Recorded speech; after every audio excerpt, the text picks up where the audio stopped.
Coming to you direct from the nerve center of the galaxy's greatest comic. This is the 2000 AD Thrillcast.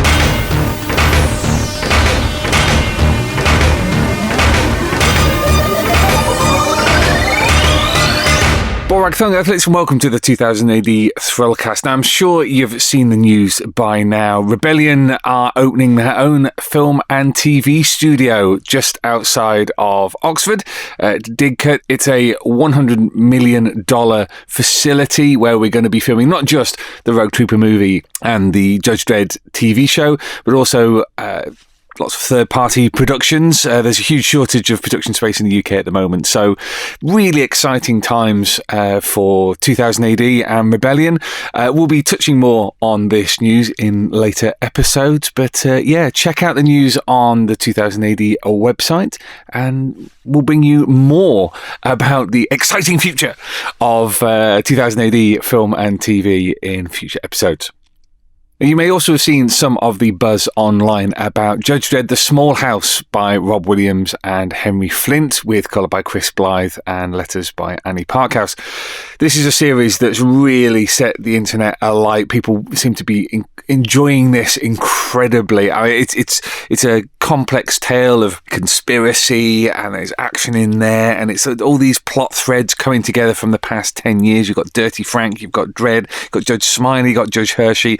Lots of jaw-dropping moments in this series, and it's great to see so much positive feedback from not just Squawk Stick Thargo, but also comics reviewers and critics. So this is the ideal time as the story wraps up to begin our interview with artist Henry Flint. Now, Henry has been working for 2000 AD for a number of years. He started with us on Rogue Trooper back in the 1990s, but in the last sort of 10 years has really become one of the definitive Judge Dredd artists, certainly, in my humble opinion, to stand alongside the greats such as Ezquerra, McMahon, Bolland, Ron Smith, and others. And it's wonderful to have seen his style develop into something quite unique. So Henry and I sat down and had a good long chat, which we'll be bringing you over the next 2 episodes. Don't forget, if there's an artist or writer or a subject that you'd like to see covered on the 2000 AD Thrillcast, please do drop us a line at thrillcast@2000ad.com. That's all one word, thrillcast@2000ad.com, and we'll do the best that we can. And do us a favour and go on to iTunes or your favourite podcast app and give us a review, preferably 5 stars, and tell us what you love about the 2000 AD Thrillcast, the galaxy's greatest podcast. Now, without much further ado, let's crack on as we meet the artist who has become one of the 21st century's defining Judge Dredd artists, Henry Flint.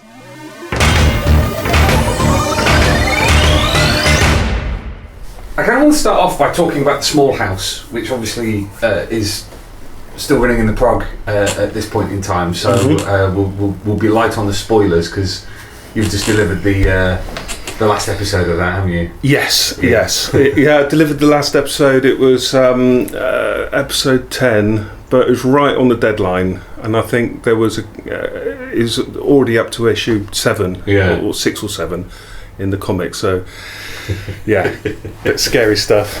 Is that normal? Do you normally run the deadlines or?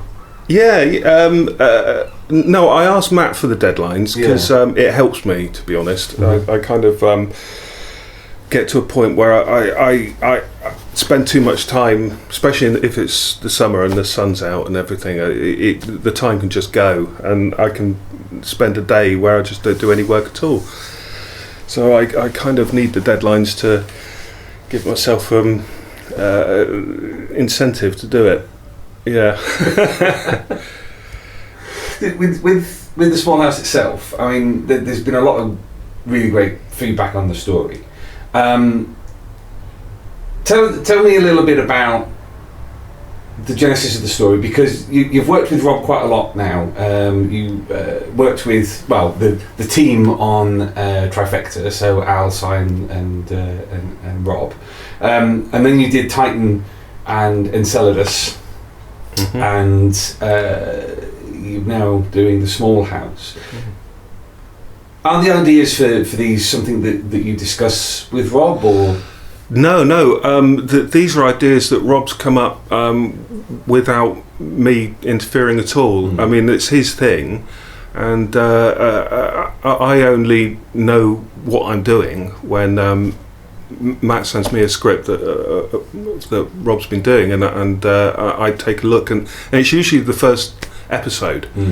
So I get the first episode in, and that is all I have to judge the entire series. And usually I'm in the same position as the reader, so I'm kind of in a position where I read the script and I think, okay,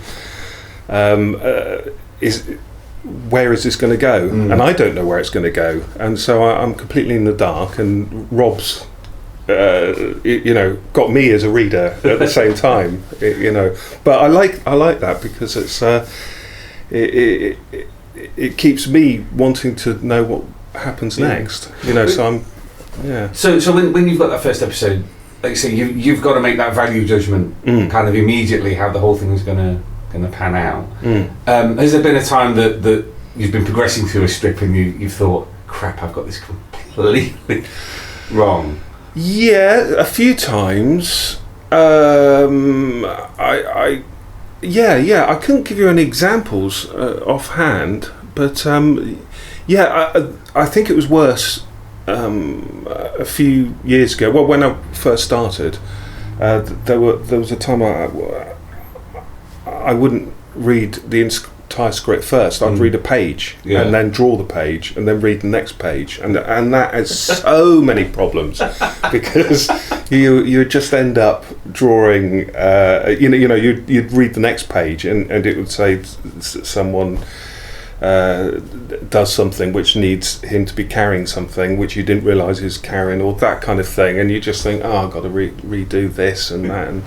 But I think it was talking to other comic creators. They did prelims, and that was something that I didn't do as well. Right. So I've only been doing that for the last 10 years, and before that I just didn't do prelims. It was just going straight into the pencils, but I can't say I could ever go back, because doing prelims is essentially the brain work of the whole thing. It's where you do all the work, and the rest, you can listen to the radio and just let your mind wander a bit. But that full concentration of the prelims, that's quite an important part of the process. I mean, that's remarkable. It just never occurred to you to do that? No, it didn't. I didn't know people did it, to be honest. Right. I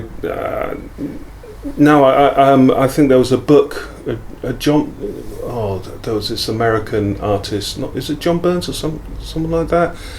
And his prelims were wonderful. He brought a little book out or something. I thought, that's interesting. That seems like a useful thing to do.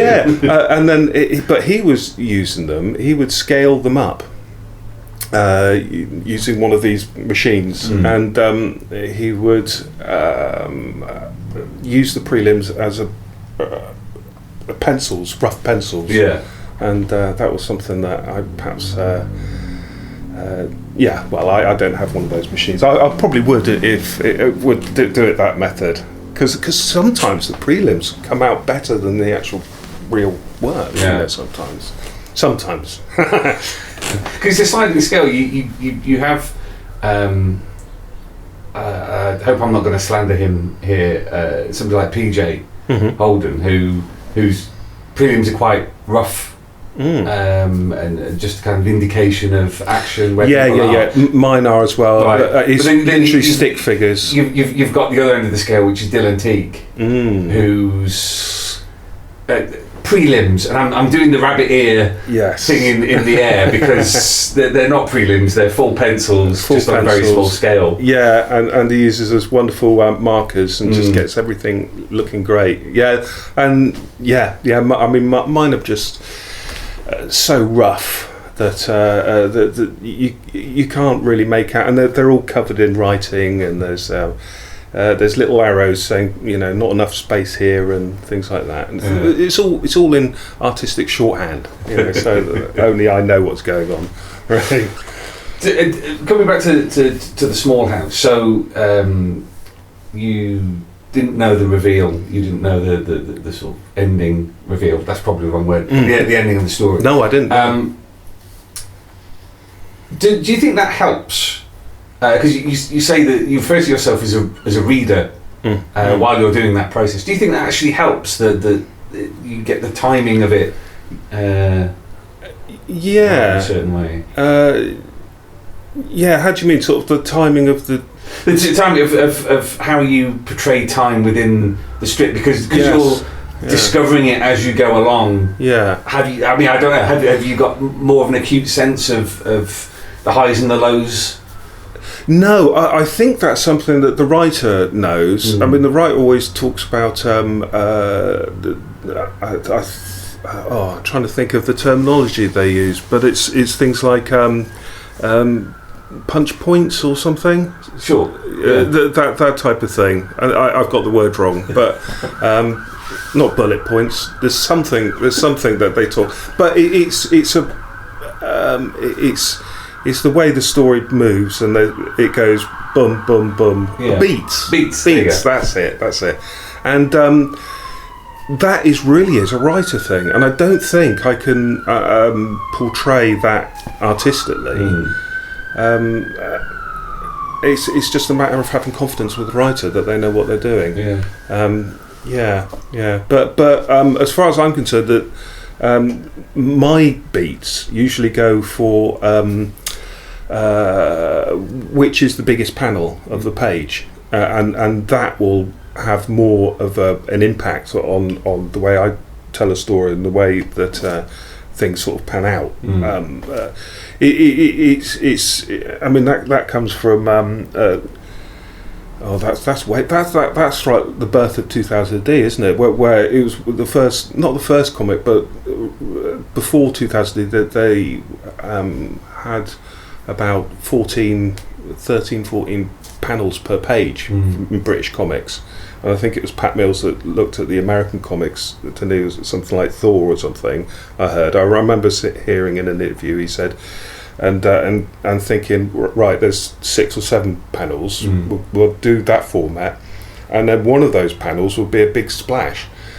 And I've kind of kept that ethos, thinking, that's a good way to do it, because 6 panels is, you can't equally have 6 panels on a page, because it just looks a bit threadbare. There's so much room, and the pages on 2000 are so big that you can afford to shrink down some of these panels really quite small, and just to give another panel a really big epic feel. That's it's something I've noticed about the small house is your use of panel sizes and location, and how often you'll place them over the top of other panels.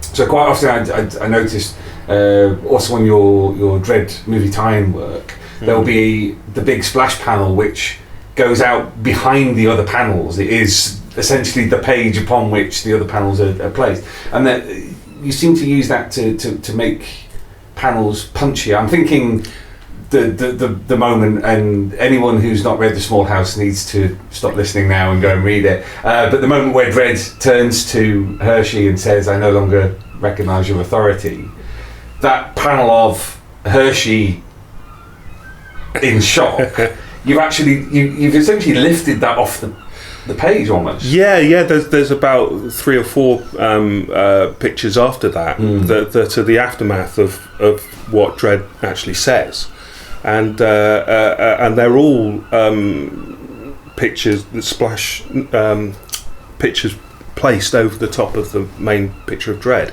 So it's kind of like, Dredd says this needs to be the big panel, and the one that has the importance it's the establishing shot, if you like, establishing what Dredd is saying, and then you have the just the reaction shots that just over the top. I think that's something that Frank Miller did a lot in his early 80s work. That was something that caught my eye. He used to do little tiny panels, and but with just a little tiny face in them, and then the balloons wouldn't even be in the panels; they'd be pointing at the panels, or something like that. I thought that's nice. That just looks interesting, and coming up with things like that. Anything to break up the page and make the page look slightly different, and just having fun with it. I think it's important. Yeah, and I think Small House is.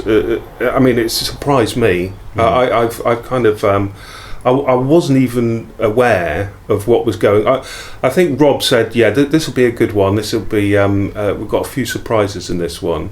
I think he told me. I went, okay, but you go into it thinking that's just another job. Yeah, you're not really thinking anything else, and then you start getting into the story, and then you turn the page, and then you realise, oh no, what's happened here?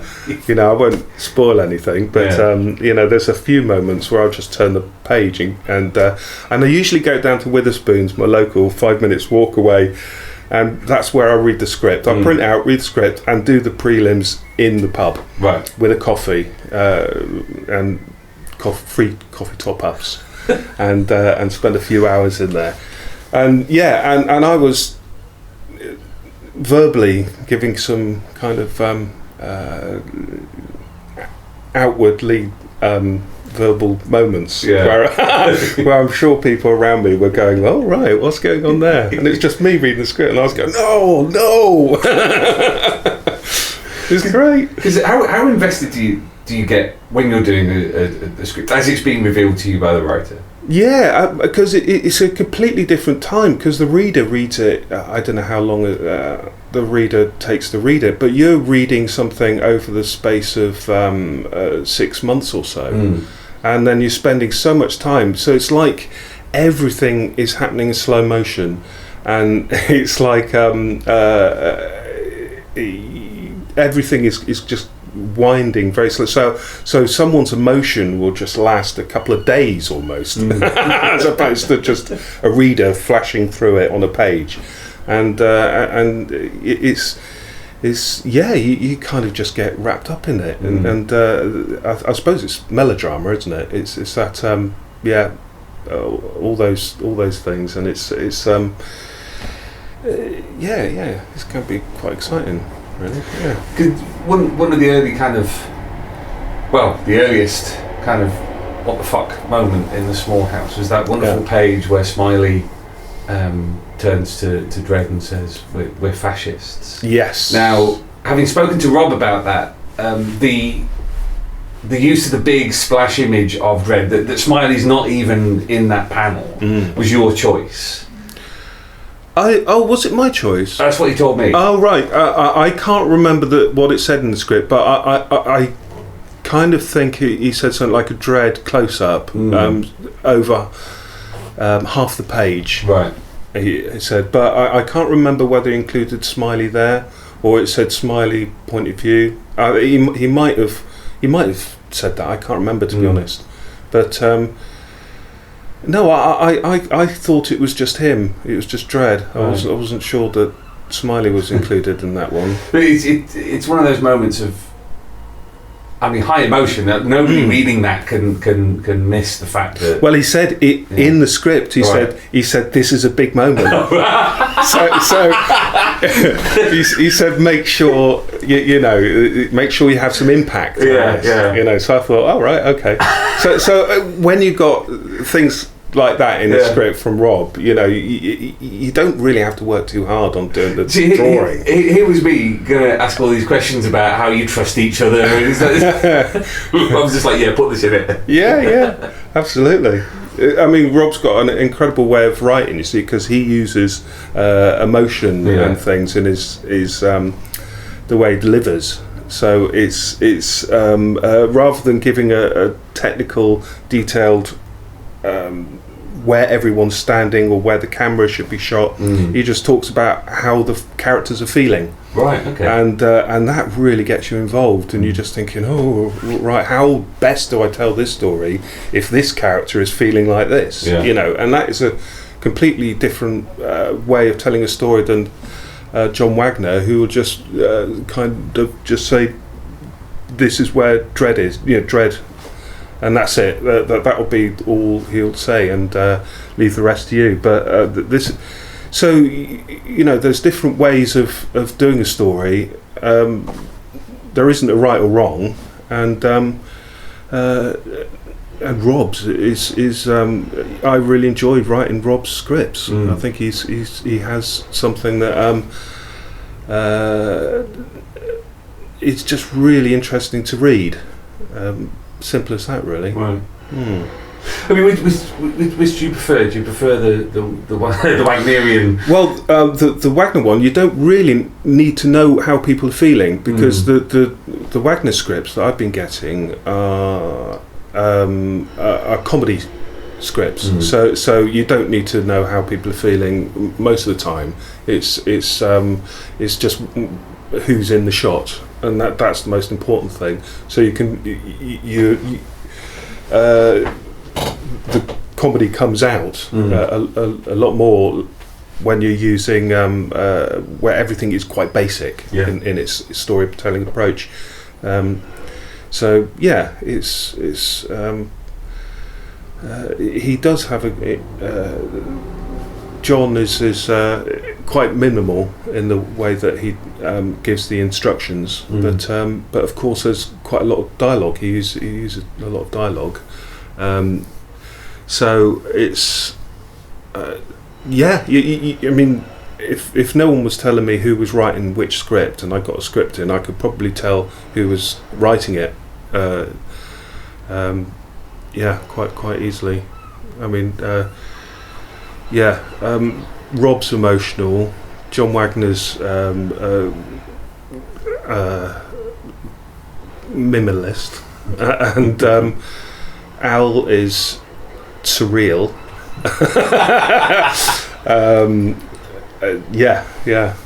I'm trying to think of other writers now, but those are the few that I've been working. Yeah.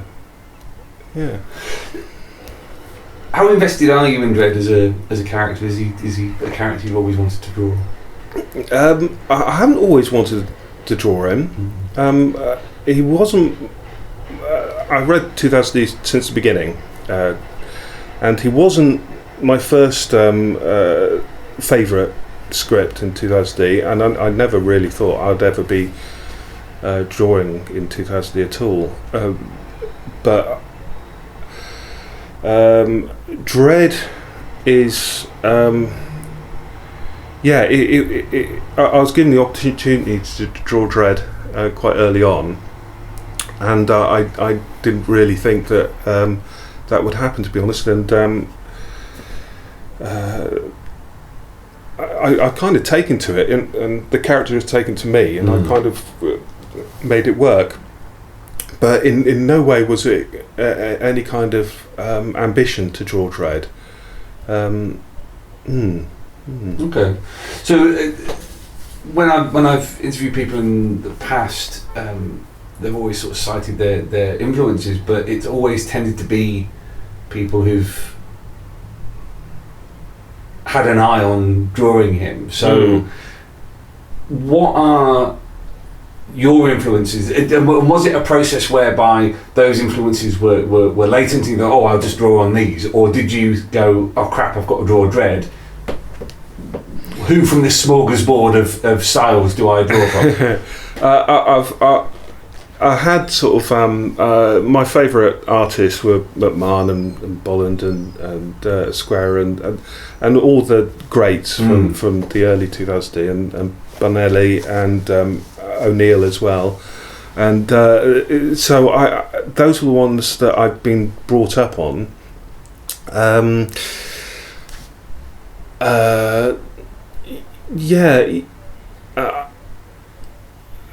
It's difficult to say. the influences, because I don't think there's a lot of influence comes out of. It must do though, but I think it's subconsciously. It comes from all these different artists, and more to do with 2000 artists than, say, a DC or Marvel type artist. Although I probably was more influenced by people in Europe. I was a big fan of Heavy Metal magazine, and the Metal Hurlant, the original, in the 70s, and I managed to get myself a couple of copies of that. And with Mobius and those characters, and I think it's sort of a mishmash of all those different characters. But you see, with Judge Dredd, it's what I'm trying to say. I'm trying to say it because it's difficult, because you have to sort of delve into your own head and see where you've come from. But and I'm trying to think where it has come from, and I think what I really enjoy doing the most is inventing new characters and drawing new things, and that it gets me a lot more excited. Well, when I'm drawing Dredd, I know it's a character that's already existed, and I think it was polished up. McMahon sort of took Dredd and took the character and moulded him into something a bit different to its original Carlos sort of creation, and I thought, well, I can't really mould him any further, because I think was it Brendan McCarthy sort of he took the character even further, but by having the flared helmet and things like that, and you could see that this direction that Dredd could go if other artists picked up on it, but I don't think many artists did. But I thought, well, I'm going to have to, if I've got to base my Dredd on anything, it's going to be McMahon and Bolland Dredd, because those got it. It doesn't need improving. And there's no artist from the 90s I can think of that took it, Dredd, any further than McMahon and Bolland. I could be wrong. I'm trying to think if there was one. Simon Bisley did a Heavy Metal Dredd. That was that was interesting, but I think it was a full stop. Only Bisley could draw like that, and then it got quite. There's a few painterly Dredds in the 90s, and that also is a artistic stop. I don't think that has been progressed. So it's McMahon and Bolland really. Because I saw a lot of Ezquerra in Titan, particularly in the scenes where Dredd's essentially being tortured and beaten up, and that it kind of struck me that kind of, how to describe it, gritty bluntness is a kind of Ezquerra quality I see in your stuff. You're, at no time do you seem to be disguising. I like that. Ezquerra said something. He said he prefers drawing Mega City 1 grim and gritty rather than nice and shiny and chrome and sparkling. And he really gets into all the pipes and the grime and just dirt and rubbish everywhere. And I kind of agree. It's much more interesting to draw. And so when you have Dredd beaten up as he was on Titan, and you kind of think, this is the bit. This is the bit where, I think it comes from the what was it? Those films, Clint Eastwood films with the Sort of the man with no name. The man with no name. Yeah, I think there was one of them where he was just really was beaten up. I think it was I think it was Fistful of Dollars or something, or I could be wrong, a few dollars more, and he was beaten up, and then it's that point where you just think, there's no other way. He's there's no other way for this character to act. He's got to get up on his feet and he's got to beat these guys because this is the story now, and I love those moments. Just someone will write me the fact that Dredd's been beaten up and he's in a bad way, and I just think, let's really go to town. Let's really make Dredd in a bad way. And so his ultimate redemption of getting better and beating the bad guys just is even better. Because that's happened a few times in series history.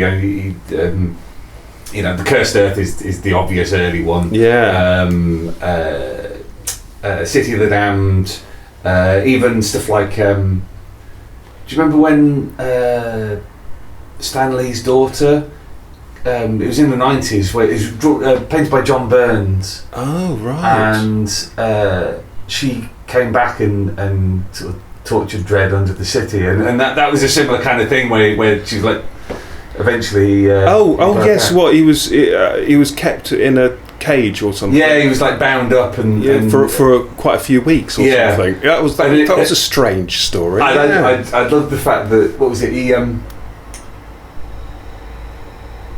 he encouraged the rats to come and chew on the bindings because they were covered in his blood, and then I don't know, he either broke the neck of the rat or he bit it or something. It's fine. It's great. Yeah, but you're right. It's that kind of how far, because Rob's talked about this in terms of Titan. Yes. How far can you push a man of principle?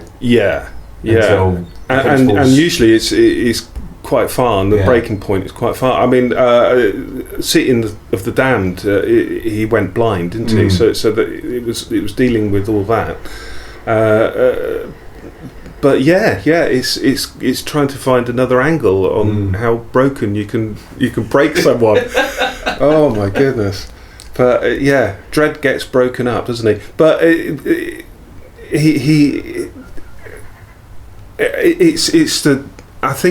his character is someone that you kind of aspire to, that no matter what happens, he will get through whatever people throw at him. So and not make a fuss. There was another point in one of the Judge Dredd annuals where there's is at the flea pit.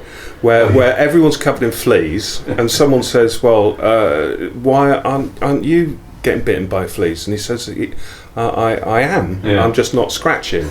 And I think that is Dredd all over, because it just says, he deals with the pain. He buries everything. His humanity just buries everything down, so no one can see who he is, what he is, and even his pain. No, he won't even. The readers don't even know what pain he's going through, because he sort of doesn't show it. He'll just say, grit his teeth and get through it.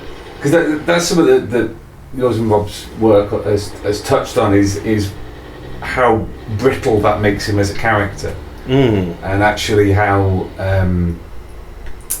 when it comes to because he's an expression of Justice Department, he is the big faceless fascist boot boy who has no emotion, but that does make him vulnerable to cracking as opposed to breaking, as it were.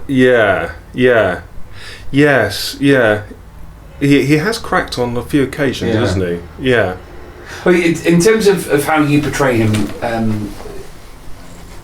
what are the kind of elements of that portrayal? So, do you consciously or intuitively have him stand a certain way, look a certain way, hold himself a certain way?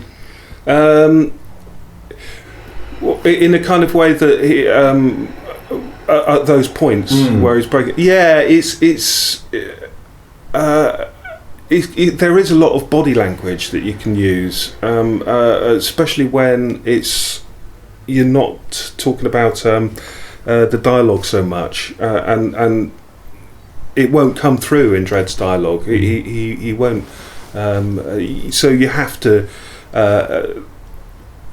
express and to the reader how Dredd is feeling, not through his words, but through how he's holds his own body, you know, and if you can sort of slunch him over a tiny bit and make him look as though he's run into a brick wall, even better. I mean, it's yeah, he does on occasion, a lot of occasions, does. He needs help, doesn't he? Yeah, I don't know how to describe it. It's like trying to, and I've never analysed Dredd, to be honest. And it's interesting to sort of take this character, because he's not like the American superheroes, is he? He's completely different, and he doesn't let anger so much. I mean, there's the anger is written into the story all the time. Rob says, right, Dredd is really angry now, but I kind of think, yeah, he's angry, but it's kind of like it's a strange anger that doesn't give away any of his character. Well, it's suppressed, isn't it? It's suppressed anger. Up, yeah. He's gritting his teeth, but he's keeping control. So the anger's there, but the control, he hasn't lost it. He hasn't lost the control. Yeah. Because there's that lovely moment in that first or second episode of The Small House where Smiley says something and Dredd clearly sort of forms a fit, like his hand involuntarily just kind of clenches, and you used that little motif almost like a little star, just as a moment of action. I quite like that. Oh, right, yes. Do you remember doing that? I can't remember doing that, to be honest with you. It might have been written in the script. Right. Rob might have said, he forms a fist or something like that. Yeah. And it's I like that little motifs and putting little things in just to, because one of the things I noticed that you share with an artist like Arthur Ransom, for example, is a great appreciation of silence as a means of controlling the flow of time in a page. So when Ransom was doing Button Man, for example, he would insert silent panels into the strip to measure out the amount of time, the passage of time on the page when he thought it was going too quickly. And certainly in your Judge Dredd work, that seems to be a feature as well, where you've got a lot of times when the panel is focusing on Dredd not saying anything, not doing anything, he's being very still. Again, is that something you consciously do? Is it something from the script? Sometimes I don't do it so much with Rob's work. There's been a couple of times I've added a few panels here and there with Rob. I mean, one of them was the reaction shots of the when in the recent one where Dredd says, "I've lost." What did he say? I no longer recognise your authority. Yeah, and with all those panels, and all I did was add a little. It was just that one of the visor. But the only reason I added that was because there was a big empty space there. But you know, I do add panels here and there. Yeah. When, I mean, that was a purely page format reason why I added one. So that was a bit naughty of me to do that. But I do add them when I think it is necessary to. You see, I love that. one of the things I enjoy about comics is how practical considerations can inadvertently impact storytelling. And the big one is the square panels. If you do a square panel, the only other panel that can go next to a square panel is another square panel. So that can really alter the way you design a page. So nice long elongated panels are good and things like that. But and it seems to telling stories it's you have to get the page right at the beginning. I mean, because that's where all the brain work happens. That's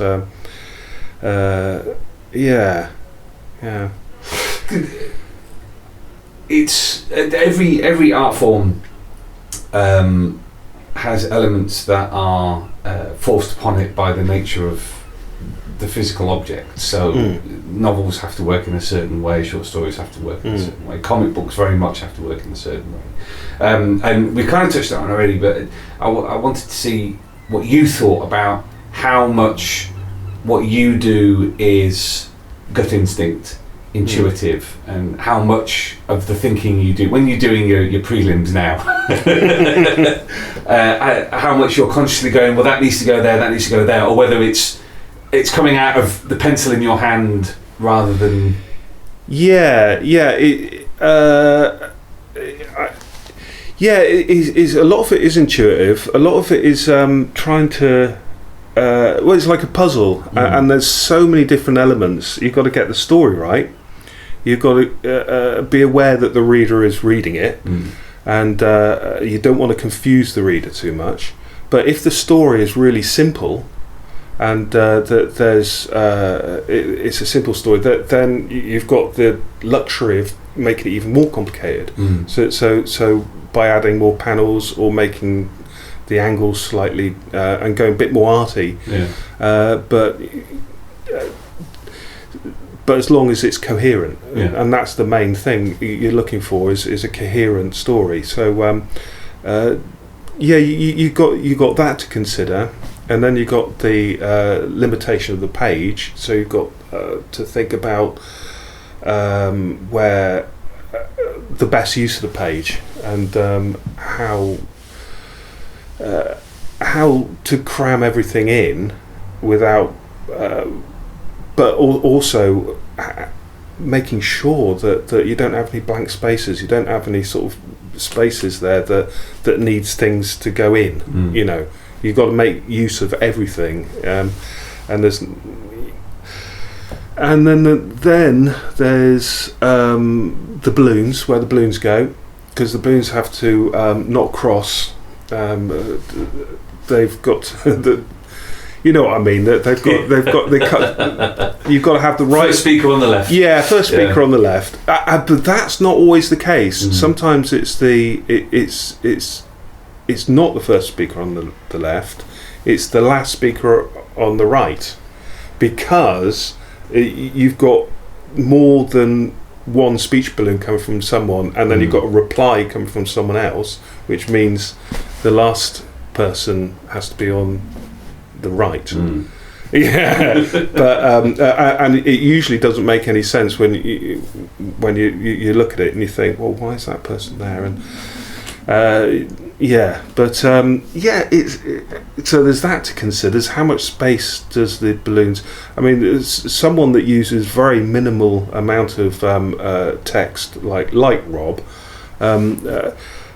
It is interesting because you've got so much more space to play with. With John Wagner's, you've got to really, really concentrate, because I mean, there's so much dialogue. It's often 2 or 3, 4 people talking all over each other, and you just need space for this dialogue to go. But I've picked up some interesting tips. Things like if you have a character, you can have a nice long panel where the head is at the top and the body covers the entire panel, so you're not wasting any space. So if you've got a massive amount of text, all that text can go over the body, with the head at the top. So it looks nice, rather than having a little head at the bottom of the panel and a big empty space above the head for the lettering to go. So that's a good tip. Yeah. It's you can draw the bodies and allow text to go over the bodies, and I think that's people shouldn't be afraid of having their artwork being covered over. Because you've been working in comics for 94. Oh right, okay. That was 2000. About 25 yeah, years. that's with 2000 AD. Yeah. But before that, there was a couple of years with other comics as well. How much, therefore, of what you do now is just sheer experience of having done it for that long? I mean, because noting that you've only done prelims for about 10 years. Yeah, yeah, it's true. I mean, I think it's a learning process all the time, because I kind of get the script. Sometimes I get the script and I think I don't know how to handle this, and it needs some really. You need to think about it quite a lot, because it's almost like you're learning from scratch, and this will be the job that you work on, that you can't figure out how to do it anymore. and so, yeah, sometimes I have learned and picked up a lot of tips, and my figure work at the beginning, especially in the 90s, was dreadful.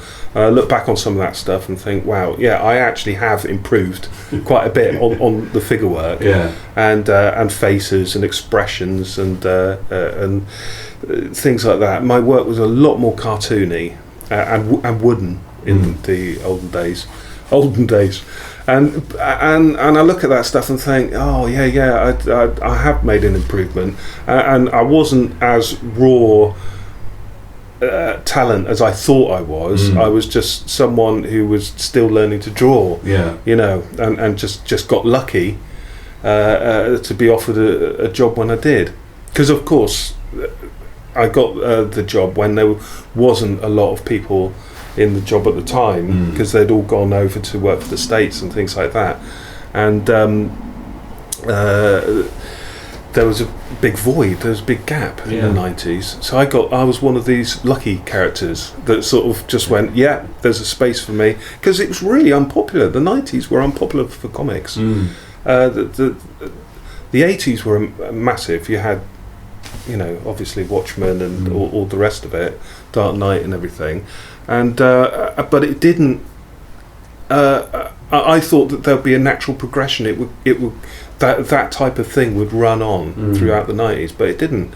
It kind of just went into this. People call comics adult comics, and they thought, well, just because it had a few swear words in it, that would turn it into an adult comic, and it didn't. It was just an adult comic is using your brain to interpret things, and that type of story just wasn't there in the 90s, and it kind of went to. You had all this laddism. Everyone was buying the loaded magazines and things like that, and you had all the music, Britpop, and comics were really, really unpopular. I think I remember there was one Comic Con one year, I think right in the 87 or something. Okay. And that was in Manchester, and then the following year there was none. There was not a single Comic Con anywhere. And then it's after the 90s it built up to what it is today, but it was almost dead in the water, comics. Well, it's kind of weird how it had been such a part of the zeitgeist with Deadline and Crisis, and then within 3 or 4 years it just disappeared. I don't know where it went. It's just no one was interested anymore. Because we were a Deadline reader. I was, right. And Crisis, and anything that 2000 brought out, really, and Dice Man as well, and just everything that they produced. So let's sort of go right back to the beginning, and talk about the comics you were reading as a kid, because that's always interesting, that's always illustrative. You've been with 2000 AD since the beginning, but were you a voracious comic book reader? I've often said it was the first comic that I picked up and read was Jack and Jill, when I was... which I think we now own. Yeah, I've even got... Can you see? I'm pointing to it now. The Jack and Jill Annual 1974. And I love that. I'll show you that later because it's brilliant. It's brilliant. And the artwork in it is incredible. It's so... it's like a quality publication for 4-year-olds, 3 or 4-year-olds.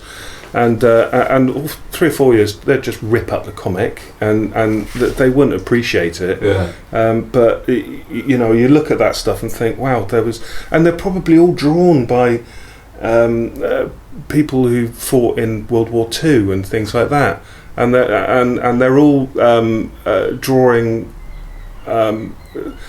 otters and rescuing a beach ball on the beach from someone, helping out a little child, and they're all doing things like that, and you just think these World War II veterans are working on these children's stories, and the poetry is just like, it's gorgeous. And I think that's what it's either Pat or John, I think, mentions about the juvenile division at IPC or working at DC Thompson, and yes, you're producing comic books for children, but these people have seen things that they've done things that couldn't even dream about. Absolutely. So there was that. There was after that, the 70s were really good for IPC comics. Buster, Whoopee, and I think it was Whoopee that had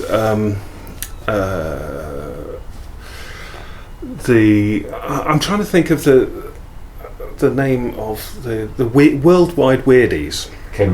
Ken Reid, and also in Faceache in Buster, and it was right at the tail end of his career that I kind of picked up on. He was just like my favourite artist when I was about 6. I can really see that now. Now that you mention it, I totally see it. I thought it was great, and in particular the Worldwide Weirdies. It'd have like the border, which was full of a space scene with little aliens and spaceships and all these things, and I used to love that. And it used to be a different colour each week. And it's just weird things like that. Just the design of it. Just what colour would it be? Purple this week. Great. It looks so good in purple. That border, and it would be just strange. I mean there was no computers back then, was there? That's all you had was what colour would something be printed in this week. That was my highlight. Oh dear.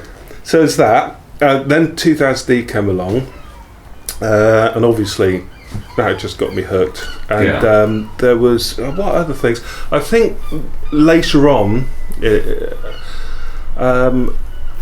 Marvel and DC American comics, that they didn't quite get me, because round here I couldn't buy them, and I couldn't figure out where these things came from. I was aware of Batman and the rest of it, but I didn't know where these comics were bought or sold. I think it was just newsagents, but they're so tucked away I just never was able to find them. It's living down in Devon, I think. But I did get into European comics and underground comics sort of in my early teens, and the whole history of that, and trying to figure out what everything was, because there was a lot of information out there. There was a lot of for instance, I liked the Storm, which was the Don Lawrence thing, and that was coming through. I'd buy a lot of every time I was in Amsterdam or something on a school holiday. I'd pick up some comics that were all in Dutch and I couldn't read them. But a lot of them were the Storm comics, and then there'd be other things as well. There'd be Conan I'd buy, but that would be in French. So so I couldn't read those either. But I just buy them for the pictures. So, and then I'd be buying the things that only were produced in France and things like that.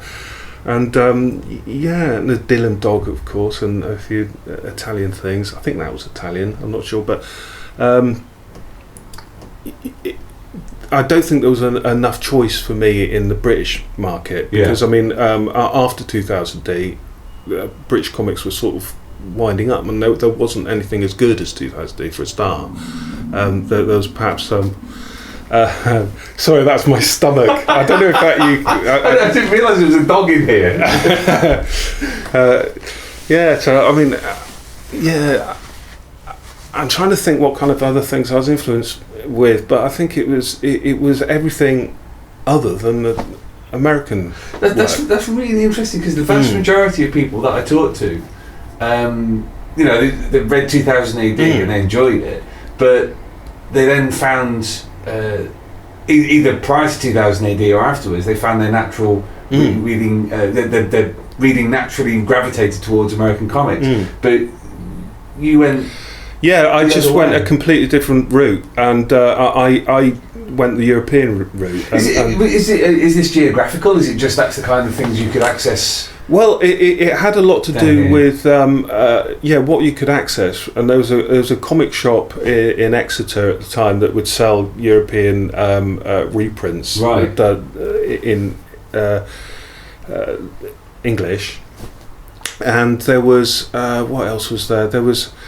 I don't think it was up until it wasn't up until mid-teens that I got into everything that was American stuff. Really, I'm trying to think of.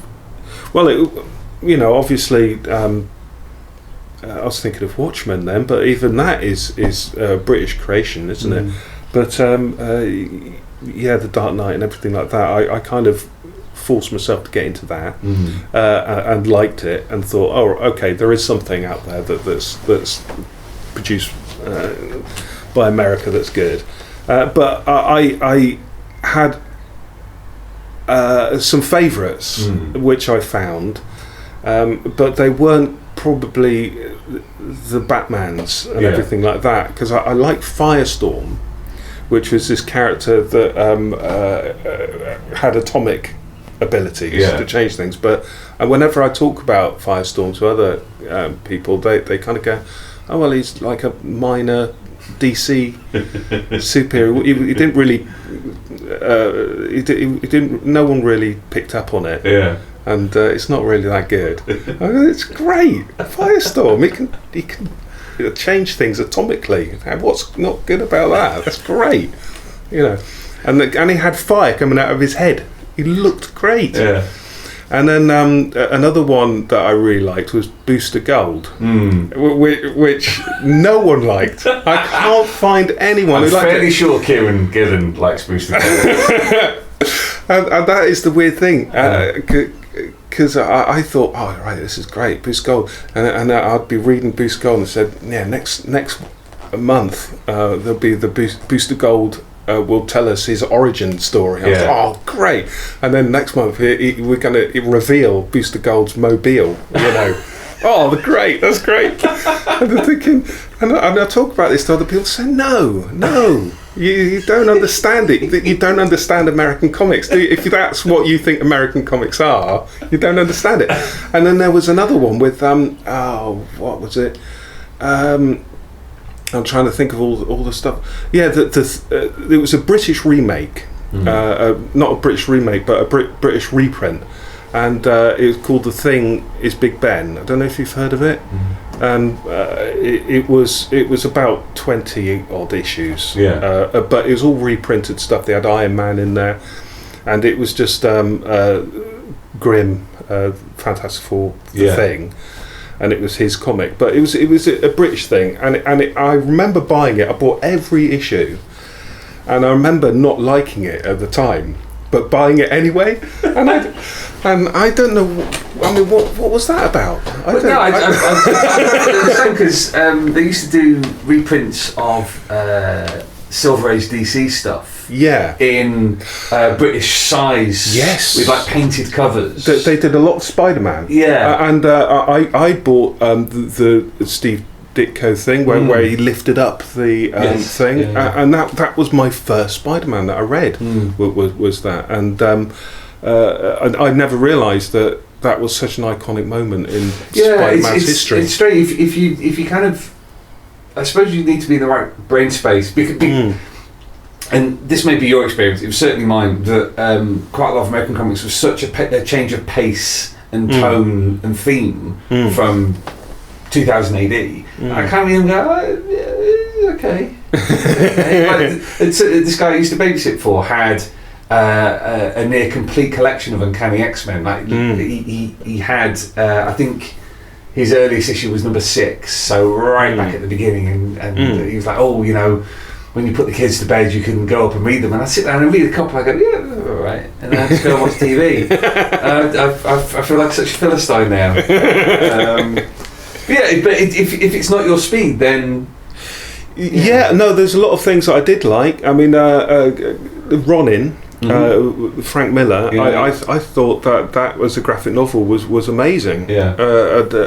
And that seemed to be paced really well. I don't know what it would have read like in a comic in individual issues though, but because I'd never read the individual issues. But it's that old thing, isn't it, of 22 pages, and you can tell a story a lot slower, but. I mean, Frank Miller's stuff I did get into because I mean, you had the Daredevil. I had a few issues of that when it came out. Do you think that's to do with the style of it? That it is so stylish. It's so not unique, but very much Frank Miller. That appealed to you. It could be. I think it could be the way that he drew figures. It seemed to me it was getting away from drawing figures in a very that stylized superhero mold, and drawing them like sketches and being really rough and raw with the pen. And I like that appealed to me because it's. I mean, so far it's been interesting that you mentioned Miller, you've mentioned Ken Reed, you've talked about some of the slightly greater excesses of American comics in their silliness. I see, and correct me if I'm wrong, a tendency towards the more bizarre, the more surreal. Kind of stuff. That would include Kevin O'Neill's stuff as well. Because that stuff, he was my favourite artist for a long time in the early 2000s. I just thought his because that was exactly it. He had a sensibility about him that was.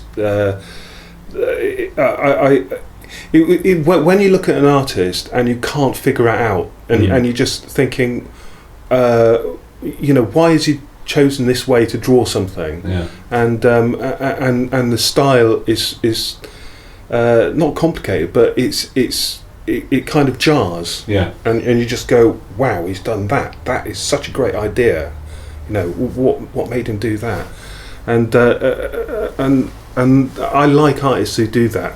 It's like people having fun with your brain,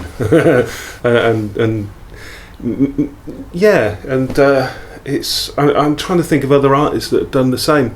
It's the same thing as Heath Robinson. He was another artist that when I was a kid I had a Heath Robinson book, and it was just full of weird inventions. And that did exactly the same for me. It was just pouring over the artwork, and just thinking, well, why would someone draw this?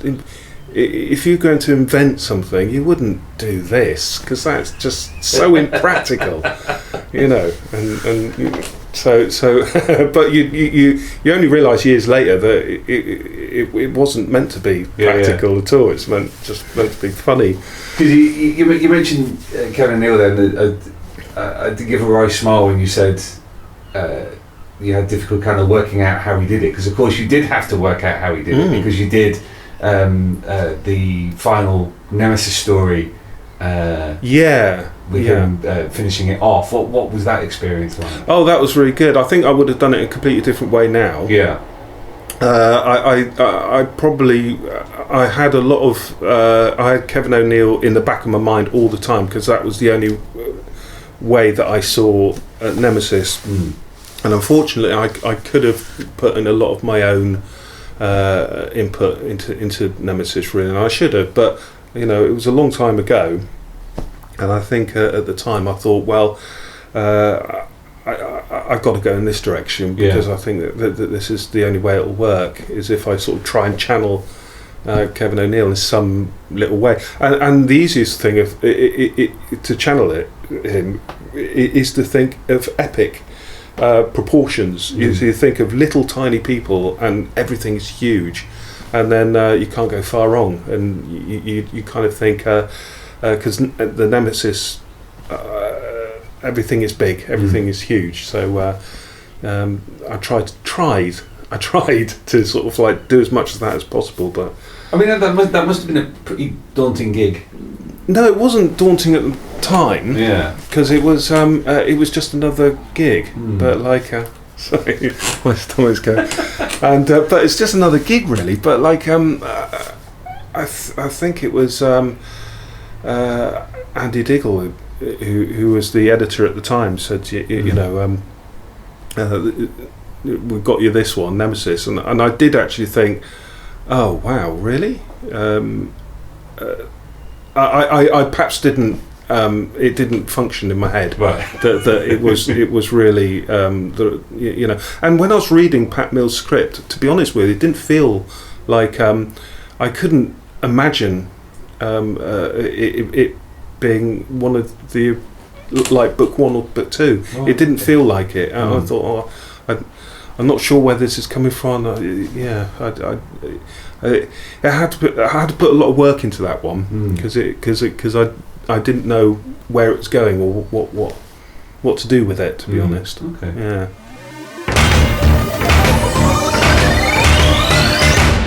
Well, thank you for listening, Earthlets. Thanks very much to Henry for chatting away. That's just the first part of our about 2.5 hour long interview with Henry that took place recently. If you've not been checking out 2000 AD and Judge Dredd: The Small House, I really recommend you pick up the most recent prog, starting from prog 2100. A collection will be out in September next year. Next time on the 2000 AD Thrillcast, we plunge a bit more into Henry's career as we find out how he nearly destroyed 2000 AD from within. See you in 2 weeks' time, Earthlets. Splendid Growthrig.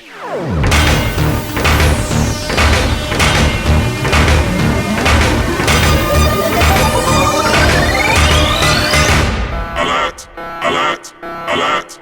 Fill power levels dangerously high. Alert! Alert! Read 2000 AD every week. Ask your comic book store or newsagent now. Subscribe to the galaxy's greatest comic at 2000adonline.com. Subscribe digitally on our apps for Apple, Android, and Windows 10. And download DRM free copies from 2000adonline.com. Alert! Alert! Stand by for urgent updates. Search for 2000 AD on Twitter and Facebook. Watch the latest videos at youtube.com/2000 AD online, and follow on Instagram at Insta2000 AD. Program complete. Shutting down.